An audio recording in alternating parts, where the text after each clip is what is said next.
action, let's go.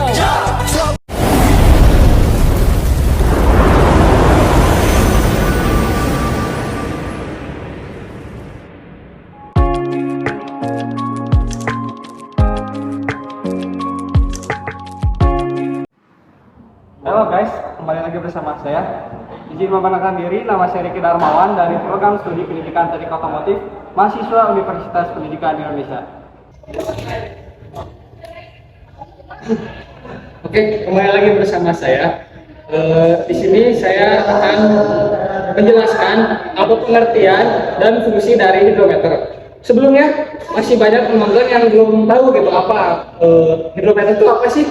Nah, ini merupakan alat hidrometer. Hidrometer ini berfungsi untuk mengukur berat jenis elektrolit di dalam aki. Di dalam workshop atau di dalam dunia otomotif, alat ini berfungsi untuk mengukur berat jenis elektrolit di dalam aki basah. Ini merupakan aki basah. Hidrometer ini tersusun dari beberapa komponen seperti kaca, speak up tab, lalu pipet, dan pelampung. Di dalam hidrometer ini terdapat komponen yang bernama pelampung. Di dalam pelampung ini terdapat 3 indikator warna, yaitu ada merah, putih, dan hijau. Lantas, mengapa kita harus melakukan pengecekan massa jenis elektrolit dalam aki? Sebenarnya di sini saya akan menjelaskan.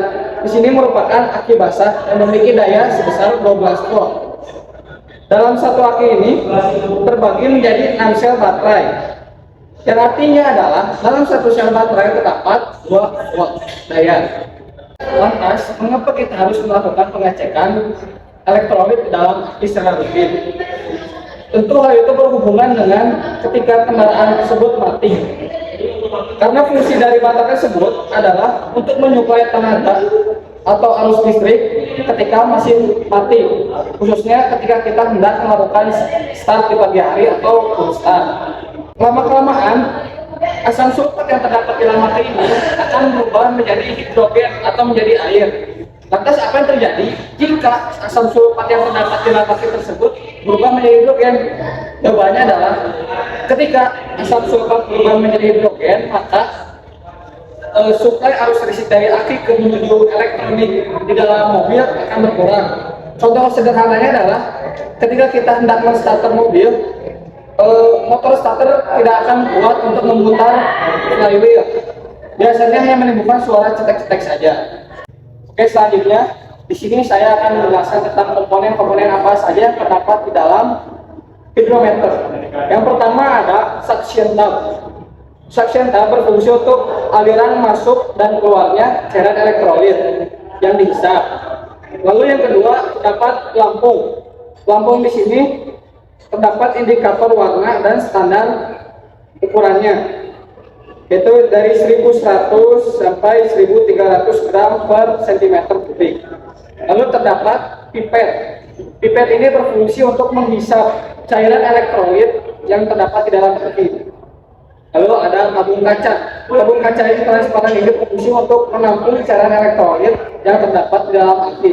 Jadi ketika cairan elektrolit tersebut dihisap, maka cairannya akan tertampung di dalam, sehingga akan terlihat indikator-indikatornya bahwa apakah aki tersebut masih bagus atau sudah buruk.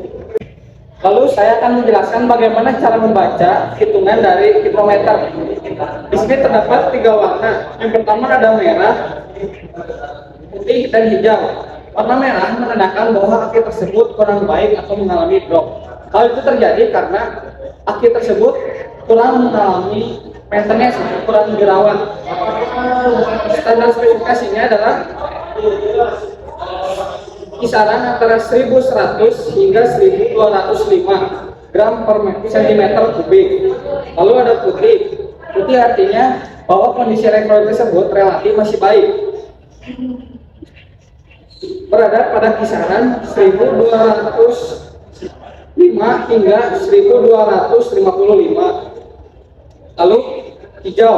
Hijau tandanya bahwa elektrolit tersebut masih sangat baik dan tidak perlu melakukan maintenance apapun. Berkisar antara 1275 hingga 1300. Lalu berapa standar spesifikasi dari aki? Standar spesifikasi massa jenis elektrolit pada aki yaitu berkisar antara 1250 atau 1,25 hingga 1280 atau 1,28. Lalu saya akan menjelaskan bagaimana cara menggunakan alat hidrometer. Boleh mendekat? Sini.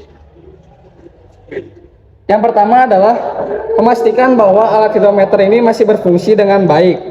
Lalu yang kedua adalah buka salah satu sel dengan di antara sel-sel yang lain masih tertutup rapat. Lalu posisikan hidrometer dengan tegak agar mendapatkan hasil yang maksimal. Lalu pastikan bahwa pick up tab ini terendam oleh cairan elektrolit. Lalu tekan pipet dan lepaskan secara perlahan. Dan ketika hendak membaca hasilnya, maka Anda jangan sampai mengangkat cairan atau mengangkat hidrometer tersebut, maka cairan tersebut akan mengalami turun gitu atau tidak sesuai dengan yang seharusnya. Agar hasilnya maksimal, Anda harus melakukan pengukuran sebanyak 2 kali. Jika dilihat dari hasilnya, cairan elektrolit pada sel 1 berada pada angka 1225. Angka tersebut relatif masih baik, namun akan lebih baik lagi jika aki ini melakukan recharge. Namun yang harus Anda ketahui adalah ketika melakukan pengecekan hidrometer, Anda harus melakukannya dengan hati-hati karena cairan di dalam sini merupakan asam sulfat. Asam sulfat tersebut dapat mengakibatkan tangan kita mengalami iritasi. Setelah mendapatkan hasilnya, catat di dalam buku. Lalu yang terakhir, di sini saya akan menjelaskan bagaimana cara merawat hidrometer agar alat tersebut awet dan tidak membahayakan bagi penggunanya. Yang pertama itu bisa dilakukan dengan cara merendam hidrometer menggunakan air bersih. Hal itu bertujuan untuk menghilangkan residu-residu atau sisa-sisa elektrolit yang terdapat di dalam tabung kaca. Yang kedua dapat menggunakan racun. Hal itu berfungsi agar kita dapat mengelap sisa-sisa asam sulfat yang terdapat pada suction tab atau pick up tab tersebut. Karena jika asam sulfat tersebut mengenai kulit kita, maka akan mengakibatkan iritasi.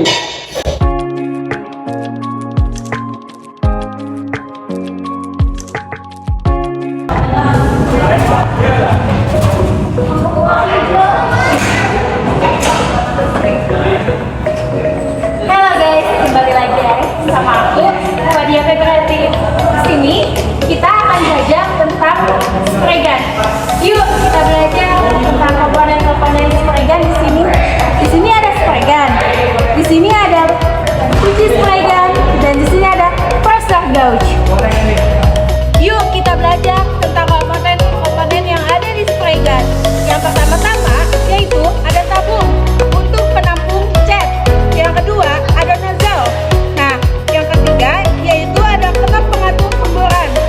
Lalu yang keempat bisa disebut ini kenop pengatur volume cat. Nah, lalu yang kelima ada trigger. Selanjutnya yaitu ada saluran angin masuk.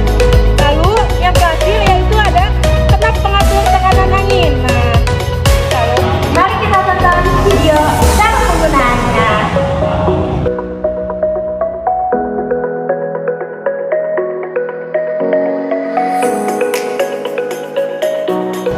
Yuk, kalian tahu gak sih cara perawatan di spray gun ini? Nah, yang pertama-tama kalian pastikan di tabung cat ini kosong, tidak ada catnya.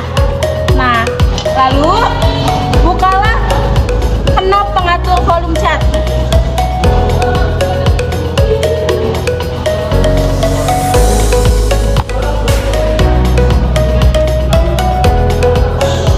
Yang ketiga, bukalah nozzle-nya agar memastikan tidak ada sisa cat di dalam nozzle ini.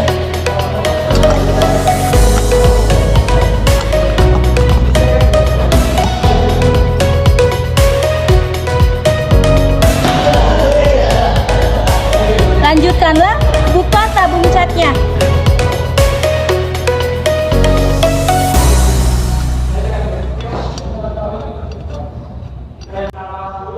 Setelah bersih, kalian pasangkan kembali dari tahap yang akhir ya.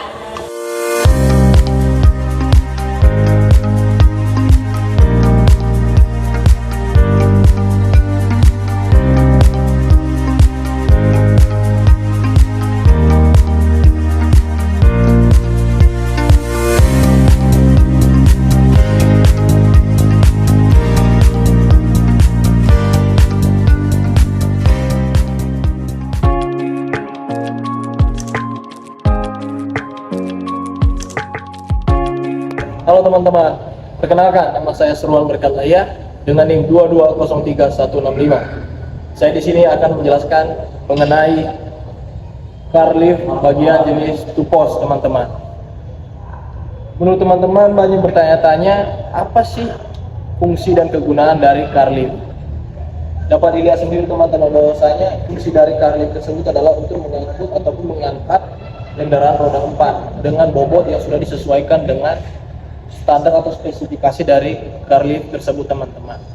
Nah, fungsinya sendiri itu agar mempermudah mekanik ataupun dan juga teman-teman, car lift bagian two-post ini bisa kita temukan di steam ataupun di tempat pencucian mobil, yaitu untuk memudahkan orang-orang ataupun pekerja teknisi untuk memperbaiki bagian kendaraan bagian bawah teman-teman. Nah, sekarang kita akan masuk ke dalam ataupun ke bagian konstruksinya teman-teman ataupun komponen-komponennya. Kami. Nah, di sini kita akan menjumpai itu teman-teman, itu adalah bagian di sini ataupun posnya teman-teman. Ada pos pertama dan juga pos kedua, makanya disebut dengan car lift to post teman-teman. Nah, di bagian sini teman-teman ada lengan atau juga disebut dengan kaki teman-teman. Di setiap satu posnya ini teman-teman terdapat dua lengan. Dan lengannya ini teman-teman bisa disesuaikan dengan tempat untuk peletakannya di berbagai mobil teman-teman. Seperti halnya di sini teman-teman, di sasisnya dan juga di beberapa mobil ada tempat khusus untuk peletakannya teman-teman. Nah, pada komponen selanjutnya teman-teman ada beberapa tombol di sini teman-teman. Ada tiga tombol. Tombol pertama itu adalah untuk up atau untuk mengarahkannya naik ke atas.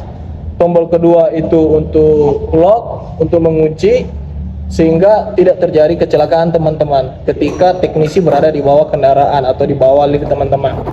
Yang ketiga teman-teman ada tombol down untuk menurunkan lift atau kendaraan teman-teman. Nah, dan terakhir teman-teman ada bagian di sini kita bisa melihat ada saklar teman-teman. Fungsinya untuk memutus dan menghubungkan arus kembali atau bisa juga disebut sebagai on off-nya teman-teman.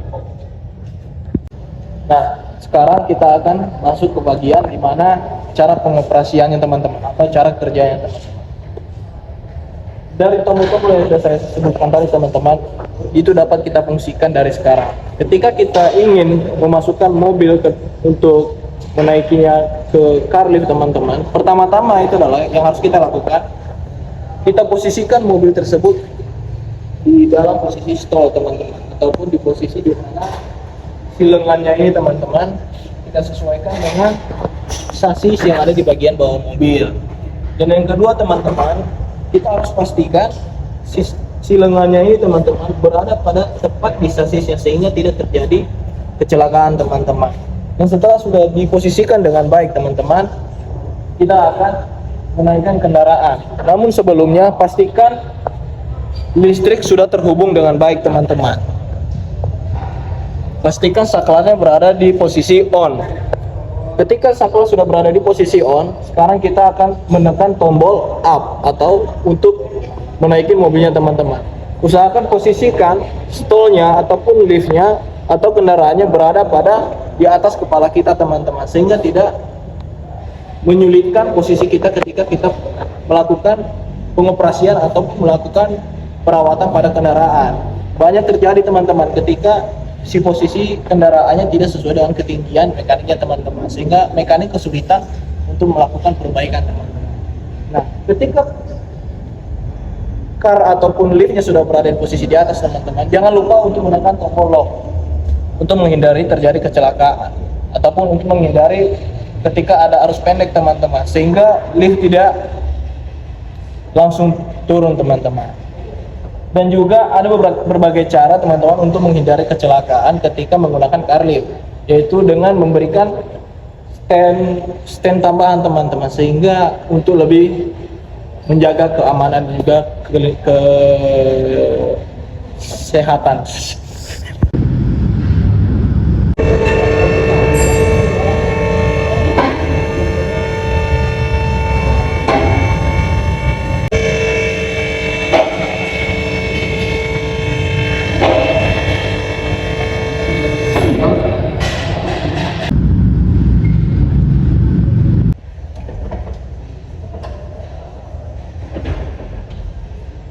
Nah teman-teman, cara memposisikannya teman-teman di sini nih ada tempat khusus untuk peletakannya teman-teman.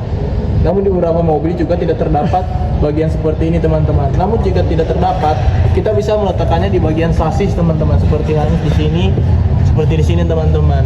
Nah ini kan juga fungsinya bisa memanjang teman-teman, menyesuaikan dengan struktur ataupun desain mobil teman-teman. Nah yang harus diperhatikan teman-teman ketika kita menaikkan mobil di atas lift adalah usahakan tidak ada benda ataupun alat yang ada di atas lift, sehingga tidak membahayakan diri sendiri teman-teman ataupun para pekerja. Terima kasih.